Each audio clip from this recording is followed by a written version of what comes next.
They didn't ask. They just decided. And like always, I was supposed to smile, nod, and clean up the fallout. My name is Tessa Monroe. I'm 31 years old, and I've lived in Portland, Oregon for the last 6 years. I work as a financial analyst for a mid-size logistics company. Nothing flashy, but stable. Quiet apartment, quiet job, quiet life. No drama, no noise. Everything I have, I earned. My degree, my condo, my spotless credit, my IKEA bookshelf I assembled with blistered hands. Mine. No favors, no rescues. But ask my family, and they'll tell you I'm distant. Not because I'm cruel. I just stopped cushioning everyone else's chaos. See, I have a younger brother, Landon, 3 years younger but always treated like he was made of glass. Landon doesn't just make mistakes. He creates cautionary tales. He's charming, sure, but every wreck he walks into somehow becomes someone else's responsibility. Another eviction? The landlord was vindictive. Lost his job? Management didn't value creativity. Behind on bills again? He's trying his best. And my parents, Rob and Denise, never question it. They just rearrange the furniture and ask me to cover the mortgage. You're responsible, Tessa. You're fortunate enough to help. That word has been chained to me for over a decade. Help with his tuition. Help with his debt. Help with damage control. And when I finally said no, I became the problem. I figured out early on that love in my family wasn't unconditional. It was transactional. And when I stopped paying, the distance grew. So when I walked into Sunday dinner at my parents' house in Beaverton, I felt it. The tension. The script. Mom answered the door with that brittle cheer in her voice. You look tired, honey. Working too hard? Dad grunted a hello without looking up from the TV. Landon was already on his second drink, glued to his phone like a teenager who'd been grounded. I recognized the setup. When Mom acts sugar-sweet and Dad goes mute, it means a decision's been made. A decision I wasn't part of. Because they knew I'd say no, and I was right. We barely got through the appetizers before they dropped the bomb. Then Mom set her fork down, laced her fingers together like she was about to deliver a prayer instead of a decision, and gave me that gentle, saccharine smile she reserved for guilt-laced demands. Tessa, she began, her voice too soft to be casual. We've been talking. Landon's had a really tough time lately, and, well, he's going to be moving in with you for a bit. Just like that. No question, no discussion. She said it like she was handing me a slice of cake. Like, of course I'd say yes. Like the idea of my unstable, boundary-breaking brother living in my space was something I should welcome with open arms. I felt it. The stillness that fell across the table. They were waiting for me to push back, to be the difficult one again. I glanced at Landon. He looked up for a split second, then back at his phone. My dad shifted in his chair, already tensing for the debate. Instead, I smiled. Of course, I said, my voice light. If it helps Landon get back on his feet, I don't see why not. The pause was sharp enough to slice through the air. Mom blinked, momentarily disoriented. Dad let out a long breath, clearly relieved. Landon leaned back, smugness blooming across his face, like mold in the corners of a room no one cleans. What none of them noticed, what none of them thought to ask, was that I hadn't lived in that apartment in over a month. I hadn't told anyone I'd moved, or that the lease was transferred, or that the keys now belonged to someone else entirely. I didn't plan to lie to my family. It just evolved. Slowly. After years of being leveraged for my stability. After years of giving while they just expected. When I was 23, Landon's car got towed. He called in tears, needed it for a life-changing job. My credit was clean. I co-signed. He quit 3 weeks later. At 25, Mom cried about the mortgage. Dad had been laid off. Landon was back home. I wired $3,000, 0 cents. No thanks. At 28, Landon got a DUI. I paid for the attorney. No acknowledgement. The next year, I said no. and Mom called me heartless. So now? I just smiled, while the stranger with the keys waited at the door. You've never understood what it means to worry about someone you love, Mom said. Landon's life is harder than yours. And that was the moment I stopped guessing and finally knew. They didn't see me. They saw his service. A faucet to turn when something broke. A credit score that cooked. A wallet with a heartbeat. So I started pulling away. Gently, no dramatic declarations, just soft no's where there used to be yeses. Topic changes instead of advice. I'll think about it instead of, I'll fix it. They noticed, and they didn't like it. One quiet evening, I sat in the living room of my downtown condo, the one I bought solo, furnished slowly with clearance finds, spreadsheets, and quiet persistence. I stared at the front door and realized I no longer felt safe there, because it wasn't really mine when they wanted something. It was ours, like everything else. My time, my peace, my savings. So I made a decision. I called a realtor, sold the condo, quietly, legally, without drama. I signed a lease on a rental across the river. Smaller, no skyline view, but mine. No one asked where I'd moved. I didn't tell them, not out of spite, but out of self-preservation. When your family only loves your usefulness, the kindest thing you can do for your own sanity is to become slightly unavailable, just enough to exhale. By Monday, the texts started. We'll bring Landon's mattress Saturday. Dad's boxing up his things Friday. He's excited to have space of his own finally. I didn't reply. They weren't talking to me. They were talking to the version of me they thought still existed. By Thursday, Mom was on a roll. Let me know if I should bring over cleaning supplies. Landon says he'll do his own laundry this time. He's bringing his own dishes. That one made me laugh into my coffee. Landon hadn't washed a plate sober in years. I let it all roll in. Didn't argue. Didn't correct them. On Saturday morning, I left early. Just left. Grabbed a latte, took the long way over the Hawthorne Bridge. Strolled through a local craft market I didn't plan to buy anything from.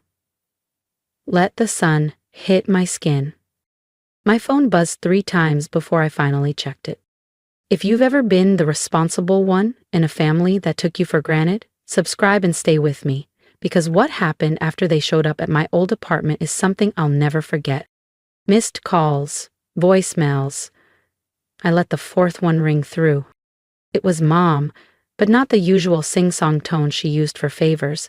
This was the brittle voice, the one made of nerves and veiled accusation. "What's going on?" she barked. "There's someone here."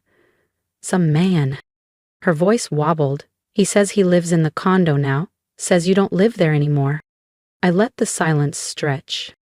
Let her feel the disorientation, the unfamiliarity of not knowing, of being left out. "You didn't tell us," she snapped. "You never said a word." "No," I replied, calm. I didn't. I could hear them scrambling, bags rustling, muffled cursing. Dad's voice, sharp and tense. Landon muttering something I couldn't catch. "Tessa," Mom hissed. "What is this?" "I sold the condo," I said plainly, "weeks ago." "You what?" I moved out quietly. No one asked where I lived, so I didn't say. For a moment, nothing. I imagined them standing in front of that building, luggage at their feet, realizing they'd planned a quiet takeover, only to find the castle belonged to someone else. Then Dad's voice cut through. "You lied to us." "No," I said. "I said if it helps Landon, I didn't see why not. I never said where." Another pause. Then, from Landon. "So what now? We're just supposed to figure it out?"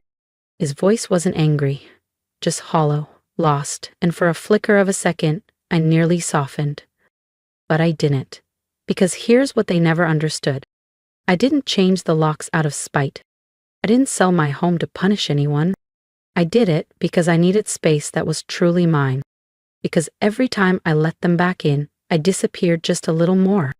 And sometimes the only way to be free is to stop making yourself available for sacrifice. They thought that would be the end of it. They were wrong. By evening, they were at my door. I knew they'd find me. Mom doesn't let go of control easily. She'd dig. She'd guilt. She'd prove I was still in orbit. So when the knock came, 3 sharp, polite raps trying to mask the unraveling, I was already at the peephole. And I was ready. "Do you know what people will think of you?" Mom hissed. "Do you know what they'll say?" "Yes," I said quietly. "They'll say I finally stopped opening my door." She blinked. Her voice shrank. "You used to be kind." I didn't flinch. "You used to notice when I was in pain." The silence that followed wasn't empty. It was dense, crammed with every boundary I had let them cross, every yes I gave when I wanted to scream no, every debt I'd quietly repaid in love, money, or time. 10 minutes later, a patrol car pulled up. Calm. Quiet. An officer stepped out. Tall. Steady. Hand near her belt, but relaxed. "Evening," she said. "We got a report of trespassing." I nodded. That would be me. She glanced at them. My parents, Landon, bags still stacked in their trunk. "Ma'am, sir," she addressed them, "I'm going to have to ask you to leave the premises." "This is our daughter," Dad snapped. "This is a family matter." "This is her residence," the officer replied, cool and clear. "And you are not allowed to remain here without permission." Landon's jaw was tight, his face flushed. "You're going to regret this," he spat. "No," I said, stepping back into my apartment. "I've regretted almost everything until this moment." That night, I fell asleep to silence. By morning, I woke up to 12 missed calls. 5 from Mom, 2 from Dad, the rest from numbers I didn't recognize, cousins probably, or family friends I hadn't heard from since I was 19. Then came the texts. "Why would you do this to your own brother? Your mother is devastated. Landon sleeping in his car, is that what you wanted?" I didn't reply. I scrolled. Then I saw it. A Facebook post from my mother, public. 3 paragraphs, laced with heartbreak emojis and a photo of Landon as a baby. "We raised both our children to love and support each other," it read. "But one of them has forgotten. Tessa has turned her back on us in our time of need. We're devastated. Landon didn't deserve this." Hundreds of likes, dozens of comments from people who hadn't spoken to me since elementary school, calling me cold, entitled, selfish. It wasn't new, just louder. I stared at it for a long time. Then, for the first time, I posted back. No hashtags, no captions. Just screenshots. A $3,000 0 cents wire transfer to cover their mortgage. My name on Landon's car loan, then the collections notice. The lawyer's invoice from his DU. Proof, just facts. And that was only the beginning. I posted it all. A timeline of every one-time favor I'd agreed to since I was 21. Every wire transfer, every bill I paid to keep the lights on in someone else's storm. The receipt for the condo sale, time-stamped and notarized. And at the end, a screenshot of a message I'd saved for 2 years. It was from Landon, sent late one night after I told him no, again. It read, "You're a boring robot, Tessa. You think you're better than everyone just because you're responsible." All because I wouldn't let him crash for a month. I ended my post with one quiet sentence. I didn't abandon my family. I just stopped volunteering for emotional debt. Then I turned off my phone. Not out of fear, not because I needed validation, but because, for the first time, I didn't. I just needed stillness. And that night, I had it. The apartment was calm. No phone vibrating off the counter, no footsteps outside the door.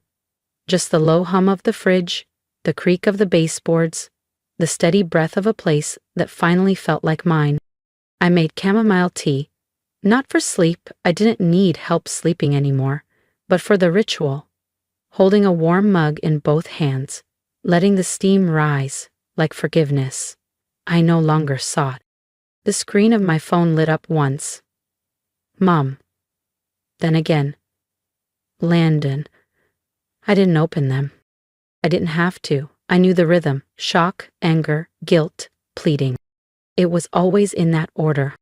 I blocked both numbers, not because I was angry, not because I was proud, but because not every door deserves to be knocked on forever. I stepped out onto the balcony. It was cold, but not biting, the kind of cold that reminds you you're still here. Below, the city moved. Headlights in motion, a couple crossing the street, someone in a comically oversized coat walking a golden retriever. A neighbor 2 floors down looked up and waved. I waved back. Simple, real, no obligation attached. Inside, I turned off the lights. One room at a time. Kitchen, hallway, bedroom. No framed memories on the walls. No curated proof of loyalty. Just space. Just peace. I didn't feel triumphant, or bitter, or broken. I just felt done. Done performing, done explaining, done being the oxygen mask for people who refuse to breathe on their own. Somewhere they were probably rewriting the story again, casting me as the villain, the cold one, the ungrateful daughter. And that's them. I didn't vanish. I just stopped letting them script my silence. They wrote their version. And now, I've written it back.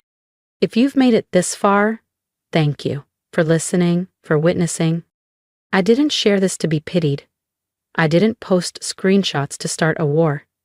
I shared my story because I know I'm not the only one who's ever been called ungrateful for having boundaries, selfish for choosing peace, heartless for walking away from people who only loved what you could do, not who you are. Maybe you've been there too. Maybe you've spent years biting your tongue at family dinners, stretching your bank account to protect people who wouldn't do the same for you. Maybe you've said yes when your soul was screaming no, because disappointing others felt worse than betraying yourself. If that's you, I see you. And you're not alone anymore. Drop a comment if you've ever had to make that hard call, cutting ties, stepping back, or just choosing silence over one more argument you'd never win. Tell me what part hit home. Or just let me know you're out there, building peace in your own way. And if you're still stuck in it, still trying to find the line between compassion and self-erasure, here's what I've learned. Kindness without boundaries becomes self-destruction. You're allowed to love people and still protect your space. You're allowed to stop being the emergency contact for chaos. So hit that subscribe button if you believe in taking your story back. If you're done letting other people write your role, if you're rebuilding your life, one healthy no at a time. I'm Tessa Monroe, and this isn't the story they'll tell at reunions. It's the one I'm telling for myself, and for anyone else who's finally ready to stop apologizing for breathing.